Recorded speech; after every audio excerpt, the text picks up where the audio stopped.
يا رب لك الحمد كما ينبغي لجلال وجهك وعظيم سلطانك.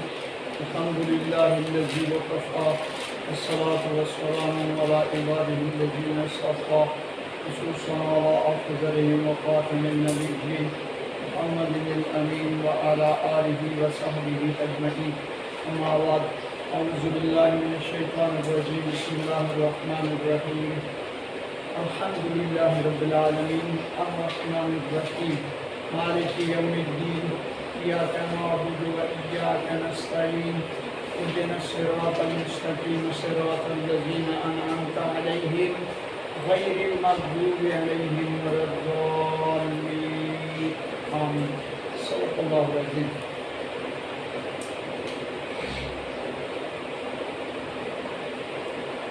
یہ سورہ فاتحہ ہے جو میں نے ابھی تلاوت کی ہے. ہمارے 4 سبق جامع قرآن مجید کے اس منتخب نصاب کے ہم پڑھ چکے ہیں، جو اصل میں سورہ عصر ہی کی تشریح تھی.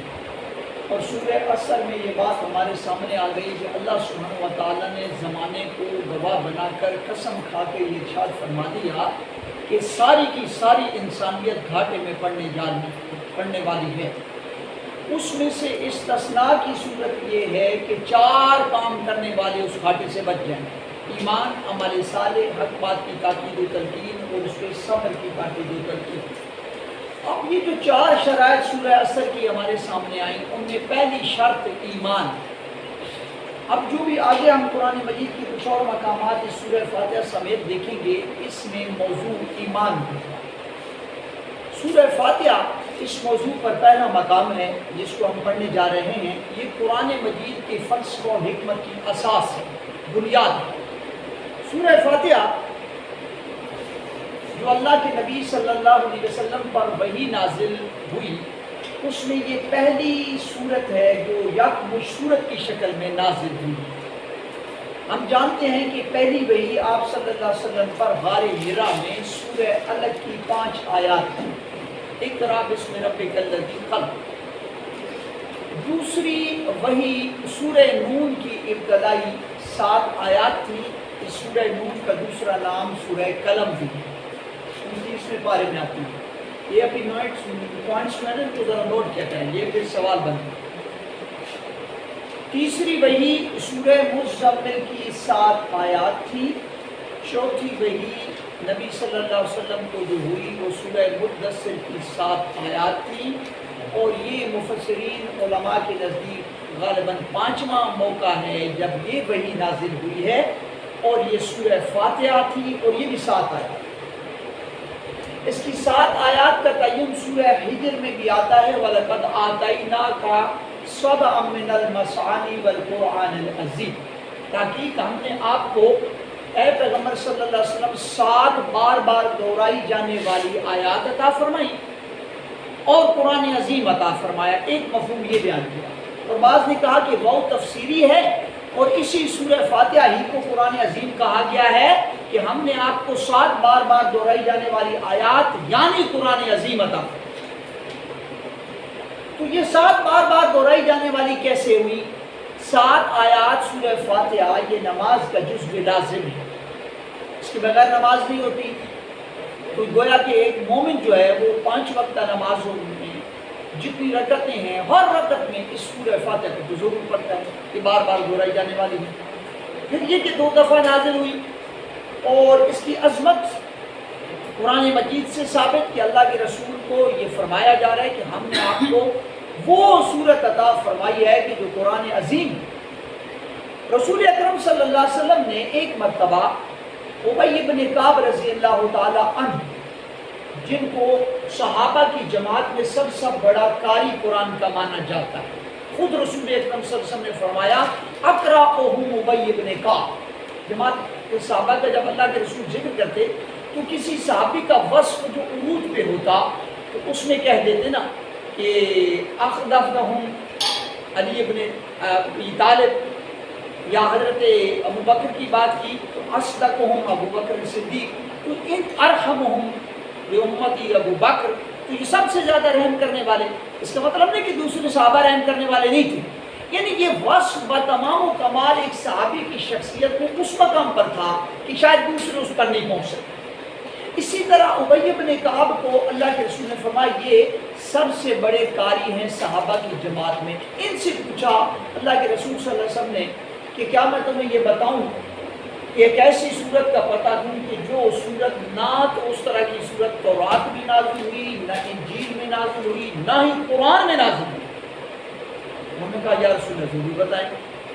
تو آپ صلی اللہ علیہ وسلم فرمایا تم نماز میں کیا پڑھتے ہو؟ انہوں نے کہا سورہ فاتحہ۔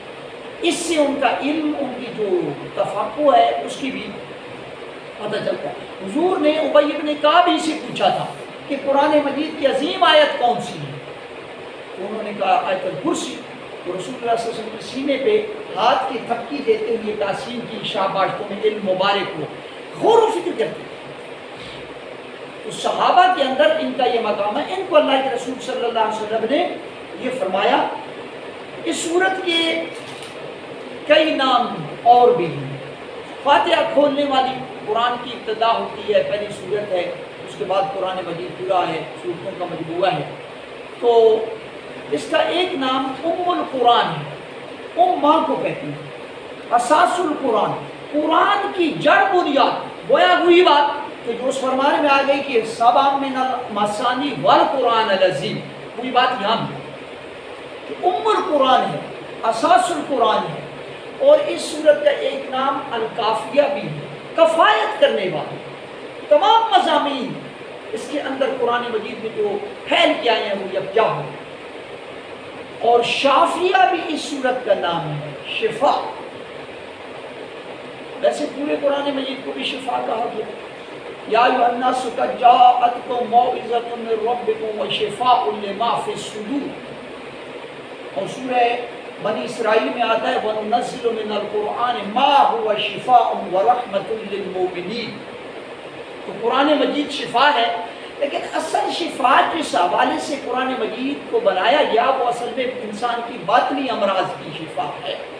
لیکن طبی اور جسمانی لحاظ سے بھی اس میں شفا کا پہلو ہے یقیناً، لیکن صرف جھاڑ پھونک کر اس کو نہیں رکھنا چاہیے۔ باطنی شفا، جو باطنی روگ ہیں، جہالت، شرک، منافقت، کفر، ضلالت، گمراہی، سرکشی، شیطنت، وہ کیسے دور ہوگی؟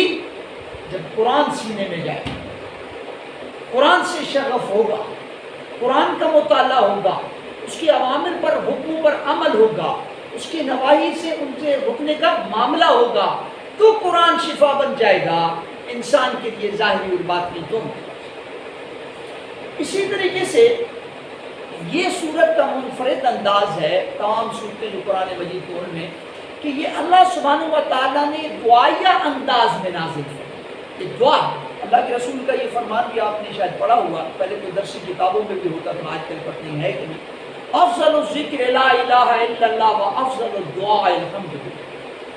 بے اذکار کی کلمات میں سب سے بہترین افضل ذکر کا کلمہ لا الہ الا اللہ، اور دعاؤں میں جامع اور مکمل دعا، افضل دعا الحمدللہ رب العالمین، سورہ فاتحہ۔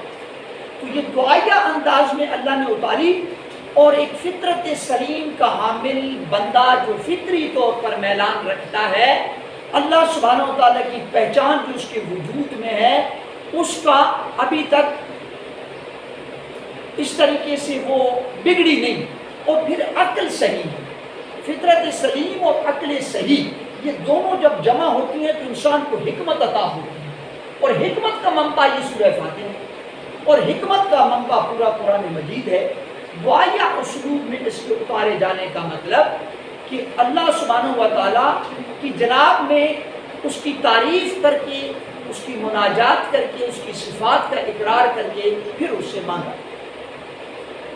اچھا، یہ صورت جیسے میں نے کہا کہ سبع من المثانی 7 مرتبہ دہرائی جانے والی آیات ہر رکعت میں قرآن نماز میں پڑھی جاتی ہے، تو یہ جو ہر رکعت کا یہ حصہ ہے اس کے بارے میں حدیث آتی ہے، نبی اکرم صلی اللہ علیہ وسلم نے فرمایا لا صلاۃ لمن لم یقرأ بفاتحۃ الکتاب، اس بندے کی کوئی نماز نہیں جس کی نماز میں فاتحۃ الکتاب ہے، یعنی کتاب کی افتتاح کرنے والی سورت سورہ فاتحہ۔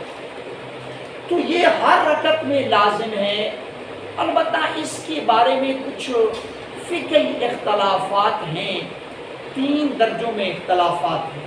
ایک اختلاف یہ ہے، ایک موقف یہ ہے کہ یہ ہر حال میں پڑھنی ہے، انفرادی نماز ہو یا جماعت کی نماز ہو۔ انفرادی نماز کے حوالے سے تو ویسے اختلاف ہے ہی، اختلاف ہے جماعت کی نماز کا، وہ بھی فقہا کا ہے کہ جی ہر حال میں پڑھنی، امام جاہری قرات کر رہا ہے یا سری کر رہا ہے تو مقتدی نے پڑھنی ہے۔ ایک موقف ہے کہ نہیں جی امام سری اگر نماز پڑھا رہا ہے تو مقتدی پیچھے سورہ فاتحہ پڑھ لے، جاہری نماز میں نہ پڑھے۔ اور ایک موقف یہ ہے کہ جاہری ہو یا سری ہو، جو بھی نماز ہو اس میں مقتدی پیچھے سورہ فاتحہ نہ پڑھے۔ یہ اپنے اپنے دلائل سب کے پاس موجود ہیں۔ بہرحال تینوں شکلوں میں سے جو بھی شکل ادا ہوگی اس میں موقف یہ ختم نہیں ہوتا کہ سورہ فاتحہ کی حیثیت ختم ہوگی۔ سورہ فاتحہ تو لازماً پڑھی جا رہی، جب مقتدی سری اور جاہری دونوں رکعتوں میں نہیں پڑھ رہا تو امام جو پڑھ رہا ہے، امام گویا کہ نمائندہ ہے، یہ تصور ہے کہ اس لیے نہ پڑھے۔ لیکن اس کی ظاہری الفاظ کی بنیاد پر اس کو لازم کرنے والے کہ لا صلاۃ لمن لا یقرأ بفاتحۃ الکتاب، نہیں ہے نماز اس کی جو نہ پڑھے فاتحہ کتاب۔ یہ ظاہری الفاظ کا زور ایسا ہے، تاکید ایسی ہے کہ بعض فقہا نے کہا کہ نہیں یہ ہر حال میں پڑھے، امام کے پیچھے بھی پڑھے۔ واللہ اعلم۔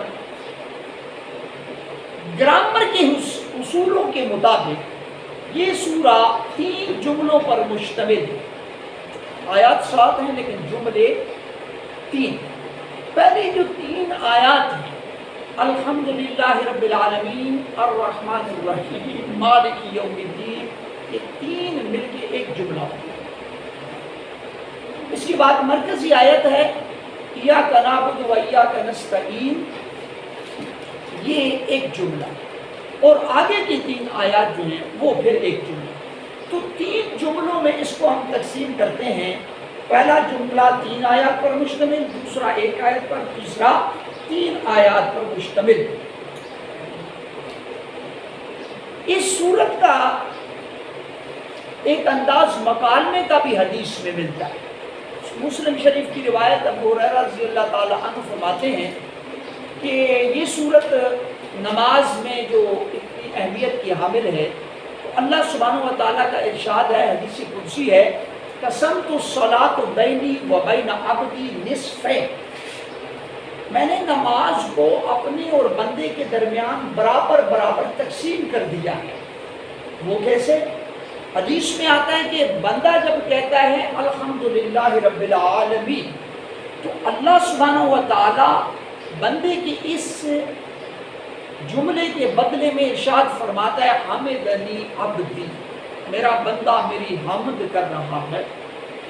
پھر بندے کی زبان پہ آتا ہے الرحمن الرحیم، تو اللہ سبحانہ و تعالیٰ فرماتے ہیں اسنا علی عبدی، میرا بندہ میری ثنا بیان کرتا ہے۔ پھر بندہ جب کہتا ہے مالک یوم الدین، تو اللہ سبحانہ و تعالیٰ فرماتا ہے مجدنی عبدی، بندہ میری بزرگی اور شان کا اقرار کر رہا ہے۔ جب بندہ کہتا ہے ایاک نعبد و ایاک نستعین، گویا بندے نے ہاتھ جوڑ دیے، اے اللہ میری زندگی کا مقصد صرف تیری عبادت ہے اور تجھ ہی سے میں مدد مانگوں گا۔ اللہ فرماتے ہیں ھذا بینی و بین عبدی ولعبدی ما سأل، ہو گیا میرے بندے اور میرے درمیان معاہدہ اور میرے بندے کا سوال پورا ہو۔ اگر یہ عبادت میری کرتا رہے گا تو میں اس کی استعانت کرتا رہوں گا۔ لیکن آگے جو دعائیہ پہلو ہے اہدنا الصراط المستقیم، اصل میں یہاں جو التجا کر رہے ہیں کہ مجھے سیدھے راستے کی رہنمائی فرما، صراط الذین انعمت علیہم، یہ اس کی تفصیل آ رہی ہے، راستہ ان لوگوں کا جن پر تو نے انعام کیا، غیر المغضوب علیہم ولا الضالین، نہ ان لوگوں کا راستہ جن پہ تیرا غضب ہوا اور نہ ہی ان کا کہ جو گمراہ ہو گئے اور بھٹک۔ تو جب یہ بندہ کہتا ہے تو اللہ فرماتے ہیں ھذا لعبدی ولعبدی ما سأل، یہ میرے بندے کی حاجت ہے، اس کی ضرورت ہے، اس کا سوال ہے اور میں نے بندے کا سوال پورا کیا۔ کتنی شان ہے اس نماز کی، اس صورت کی۔ اچھا، اس سے یہ بھی ایک اصول پتہ چلتا ہے کہ نماز جب پڑھیں تو کم از کم سورہ فاتحہ کو ایک ایک آیت کر کے، ہم عائشہ صدیقہ رضی اللہ تعالیٰ عنہ فرماتی ہیں رسول اللہ صلی اللہ علیہ وسلم سورہ فاتحہ کیسی ہے؟ اب ہمارے اماموں کی طرح ایسا نہیں ہے کہ الحمدللہ سے شروع کیا اور والا ظالم پہ جا کے ختم کر دیا، ایک ہی سانس مکالمے کا انداز ذرا تصور میں لائیں کہ اللہ سبحانہ و تعالیٰ جواب دیتے ہیں۔ دیکھیے ایک بات میں کرتا ہوں، ایک آپ کرتے ہیں، تو کچھ میں وقفہ لوں گا تو آپ کی بات سنوں گا یا جواب لوں گا۔ ایک عقلی سطح پہ سوچنے والی بات ہے کہ جب حدیث میں مکالمہ آ رہا ہے اور ہم ایک ہی سانس میں ساری آیتیں پڑھے جا رہے ہیں، تو کم از کم سورہ فاتحہ میں ایسا نہ کریں۔ ہمیں جب صورت ملائیں اور اس کی چھوٹی آیتیں ہیں تو وہ ٹھیک ہے، ایک سانس کی 2 4 5 آیتیں پڑھ لیں، لیکن سورہ فاتحہ کو اپنا اصول یہ بنائیں کہ جب بھی میں نے نماز پڑھنی ہے اس انداز سے پڑھنی ہے، الحمدللہ رب العالمین الرحمن الرحیم مالک یوم الدین، سانس سے وقفہ کریں، پھر انشاءاللہ کریں گے نا، بڑا مزہ آئے اور مفہوم کو بھی ذہن میں رکھیں کہ کیا میں کہہ رہا ہوں، اور اللہ کیا کرے تصور میں بھی رکھیں کہ میں یہی ماں باپ کی سکھانے پر، ان کے ڈرانے دھمکانے پر مسجد نہیں آ گیا، یا گھر میں بچیاں بیٹھی ہوئی ہیں، امی ناراض ہوتی ہیں، ابو ناراض ہوتے ہیں، چلو نماز پڑھ لیتے ہیں، یہ نہیں، اس سے حظ لیں، اس سے لذت لیں۔ اللہ تعالیٰ کی تعریف میں لذت ہے، یہ اللہ سے باتیں ہیں، اللہ سے کلام ہو رہا ہے اور اللہ جواب دے رہا ہے، بندہ فرش پر ہے، اللہ عرش پر استوا فرمائے ہوئے ہے، اور یہ تار جڑی ہوئی۔ نماز ایسی نعمت ہے جس میں بندے کی براہ راست اللہ سے گفتگو ہو۔ اللہ ہمیں اس کا یقین نصیب فرمائے، ہماری نمازوں میں اللہ ہمیں خشوع و خضوع نصیب فرمائے۔ وہ تبھی ہوگا جب نماز کی آیات پر یا جو قرآن تلاوت کرتی ہیں اس کا کچھ فہم ہوگا، اس کو کچھ ترجمہ آتا ہوگا۔ پہلا حصہ جو ہے اس میں اللہ کی حمد و ثنا، الحمدللہ رب العالمین۔ اب جو الحمد ہے اس کا معنی ہم کر دیتے ہیں تعریف، لیکن اس میں 2 پہلو ہیں، شکر و سپاس و تعریف۔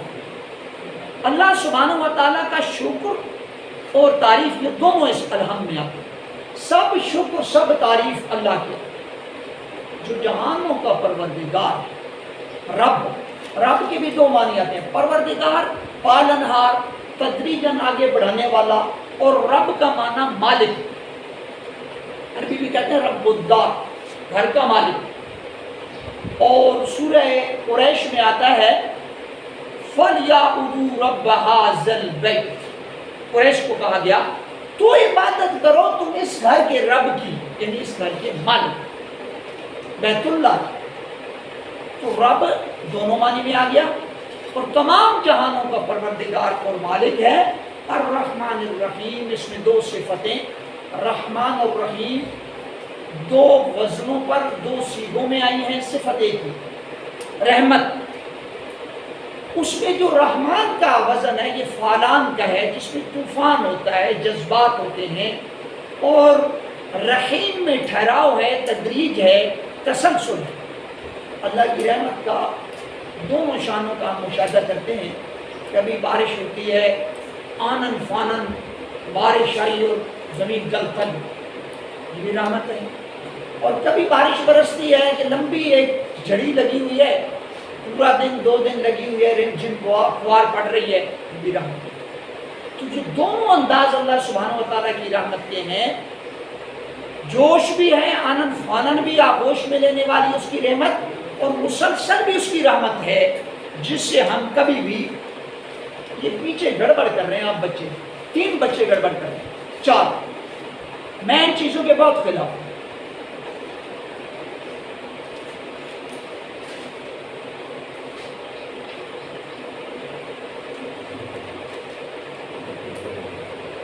مالک یوم الدین،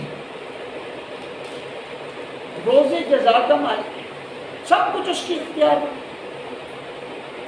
اب جب یہ آیت پڑھے نا انسان، اللہ سبحانہ و تعالیٰ کے عدل کا تصور کرے کہ میں اللہ کی جناب میں ایک دن کھڑا ہوں، یہ اقرار کر رہا ہوں کہ وہ مالک ہے بدلے کے دن کا، تو اس دن میں اس کے سامنے جواب دہی کرنے کے لیے کھڑا ہوں، اور جو انعامات ہیں، جو نوازشات ہیں، جو اس کی عطائیں ہیں، اس پر میں شکر گزاری کر بھی اپناتا ہوں یا ناشکری کرتا ہوں، مجھے جواب دہی کرنا۔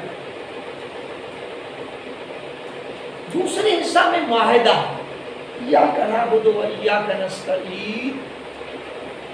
یا جو ہے یہ حسر کا کلمہ ہے، یہ مخصوص کرتا ہے۔ اصل میں دو فعل آئے ہیں اس آیت میں، نعبد و نستعین، جمع کسی کے۔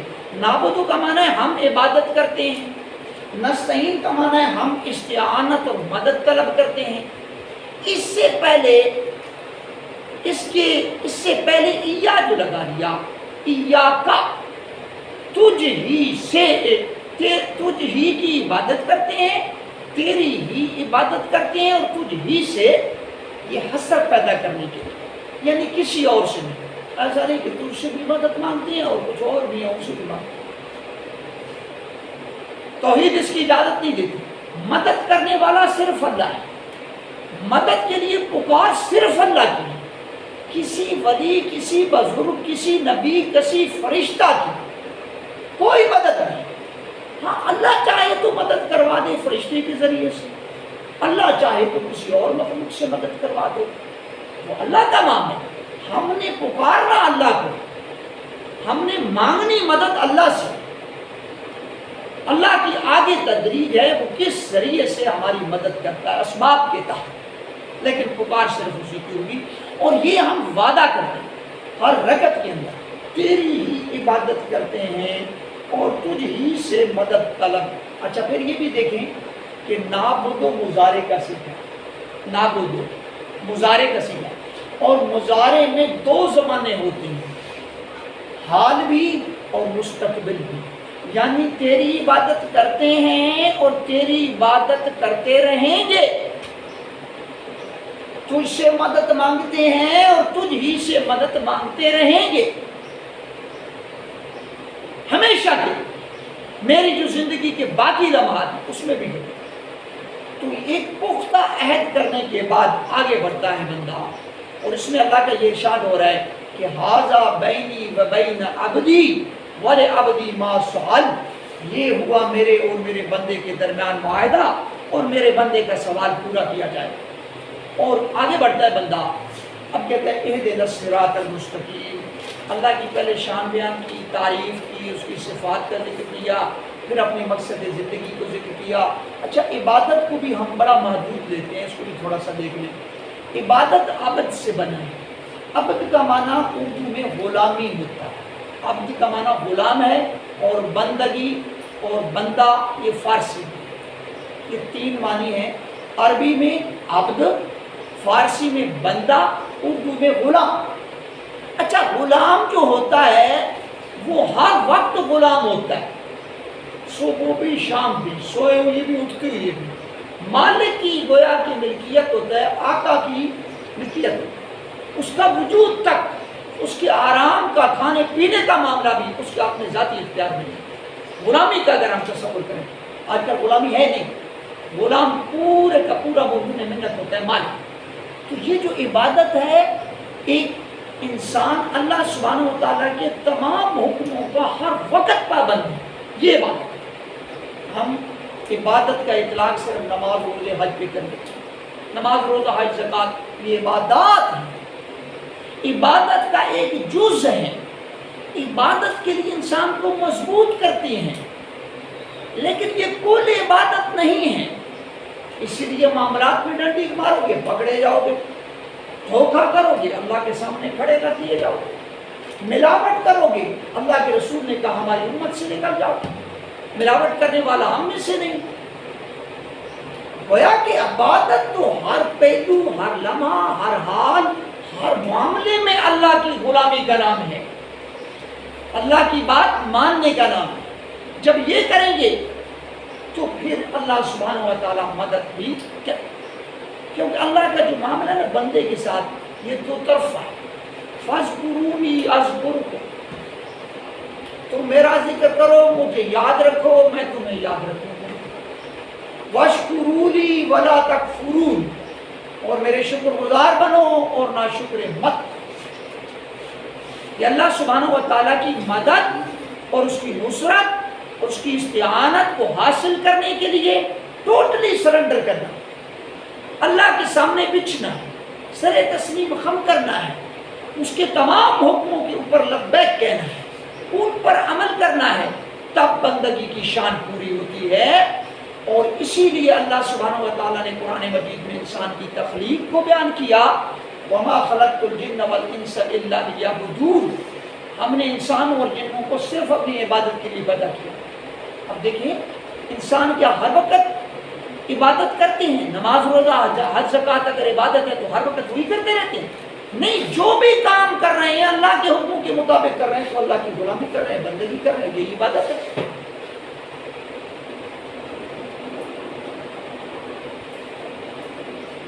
اہدنا الصراط المستقیم میں انسان کو اللہ نے بڑی عقل، فراست اور فہم دیا، اس کے باوجود انسان جو ہے اللہ کے سامنے ہتھیار ڈال کے التجا کر رہا ہے، اللہ مجھے سیدھا راستہ دکھا۔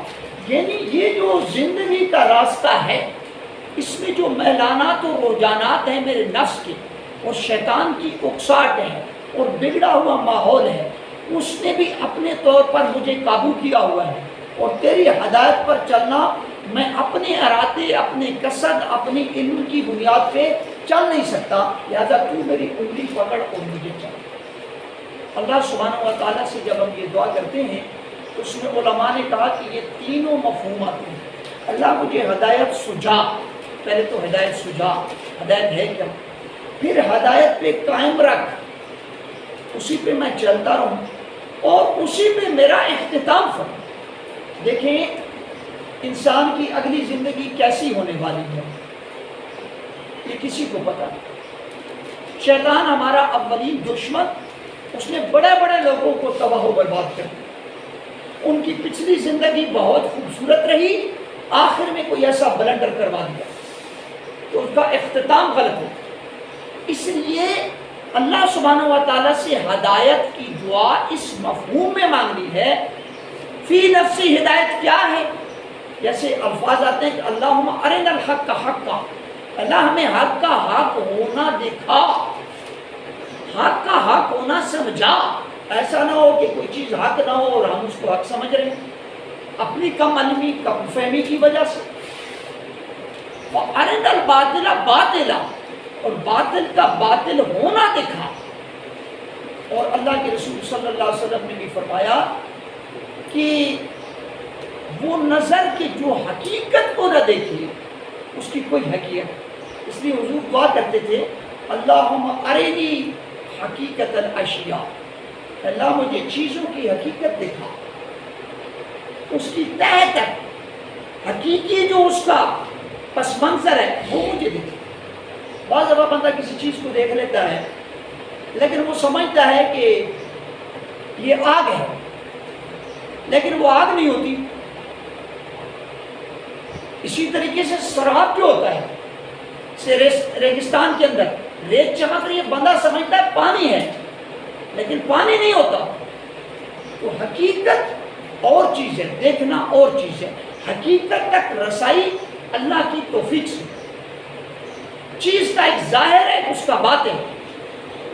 تو یہ جو اہدنا الصراط المستقیم ہے، اس میں ظاہری صراط مستقیم پر چلنے کا معاملہ اور باطنی طور پر اور پھر اس پہ استقامت کا سوال بھی موجود ہے۔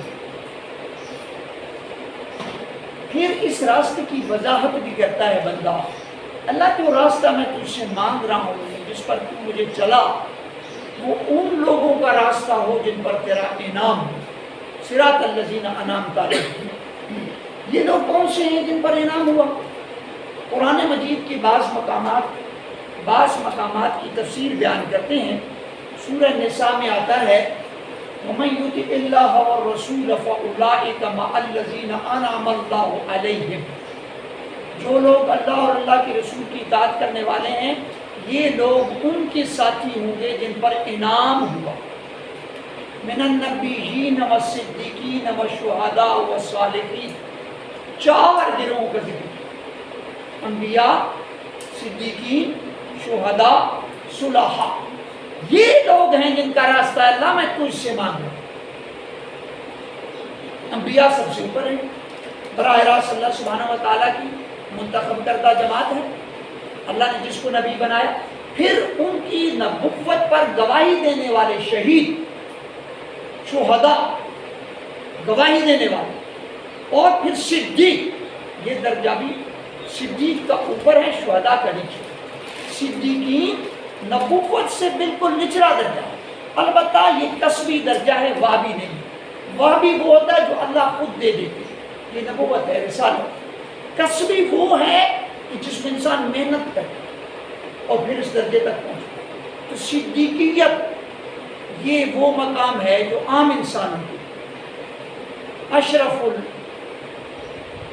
البشر ابو بکر صدیق کے بعد انسانوں میں سب سے بہترین، بعد الانبیاء، انبیاء کے بعد، یعنی انبیاء ان کا ایک اپنا خاصہ ہے، ان کا ایک اپنا دائرہ، لیکن انسانوں میں ابو بکر صدیق کا یہ مقام۔ آگے آیا غیر المغضوب علیہم، نہ ان لوگوں کا جن پر غضب ہو۔ اب یہ اللہ کی اتھارٹی کو چیلنج کرنے والے، حق کو حق جاننے پہچاننے کے باوجود اس کو چھوڑ دینے والے، اس کو رد کرنے والے، دیدہ دلیری سے اس کے خلاف طرز عمل اپنانے والے، کہ کوئی بھی ہوں، کہیں بھی ہوں، کسی بھی زمانے میں ہوں، سب وہی ہیں۔ لیکن ان کے سورہ خیر یہود کا یہ وتیرہ اللہ کو چیلنج کرتے، اللہ سبحانہ و تعالیٰ کی نافرمانی دھڑلے سے کرتے، اور ظالمین جو ہیں یہ بھٹکنے والے، گمراہ ہونے والے، اگرچہ ان کا جذبہ بہت ہی اچھا بھی ہو، لیکن اس راستے سے نکل گئے کہ جو اللہ نے دیا پہ چل گئے۔ یہ عیسیٰ علیہ السلام کے پیروکار نصارہ کے بارے میں آتا ہے، انہوں نے عیسیٰ علیہ السلام کی محبت میں انہیں اللہ تعالیٰ کی الوہیت میں شریک کیا۔ جتنی بھی محبت تھی اس کی گنجائش تو نہیں تھی، ان کے لیے بھی گنجائش نہیں ہے، ہمارے لیے بھی گنجائش نہیں۔ رسول اکرم صلی اللہ علیہ وسلم خاتم الانبیاء، خاتم الرسول، حبیب کبریا، لیکن وہ اللہ کے رسول ہیں، نبی۔ ان کا بھی معاملہ جو ہے یہ نہیں ہوگا اللہ سبحانہ و تعالیٰ کے ساتھ ان کو ملا دیا جائے، ایسا نہیں۔ تو انبیاء کا بھی معاملہ یہی تھا، آپ صلی اللہ علیہ وسلم کا بھی معاملہ یہی۔ یہ سورہ جس لفظ سے شروع ہوئی تھی، یہ پوائنٹ بھی میں نے نوٹ کیا تھا، الحمدللہ۔ قرآن مجید میں 5 سورتیں ہیں جو اس لفظ سے شروع ہوئی۔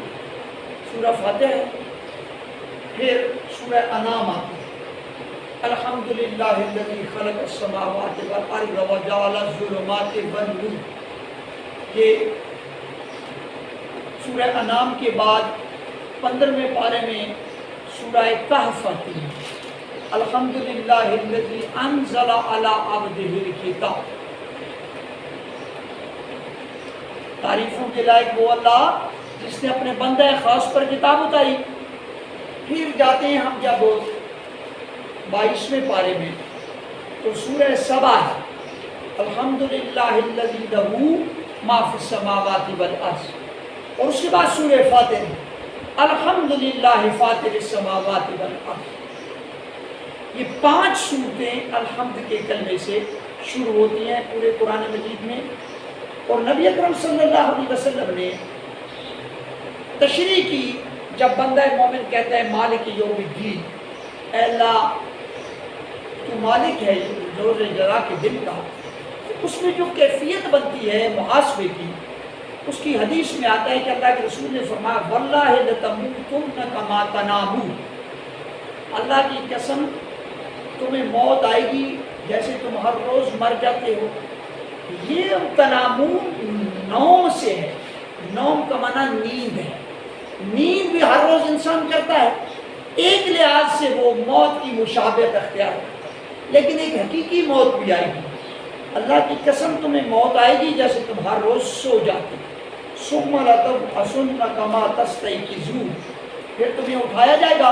اب قبروں میں دفن ہو گئے، پانی میں غرق ہو گئے، پرند چرند کھا گئے، درندے کھا گئے، جو کچھ بھی ہوا دنیا سے زندگی کا اختتام ہوا، لیکن ایک دن پھر یہ سب لوگ اٹھائے ان وجودوں کے ساتھ،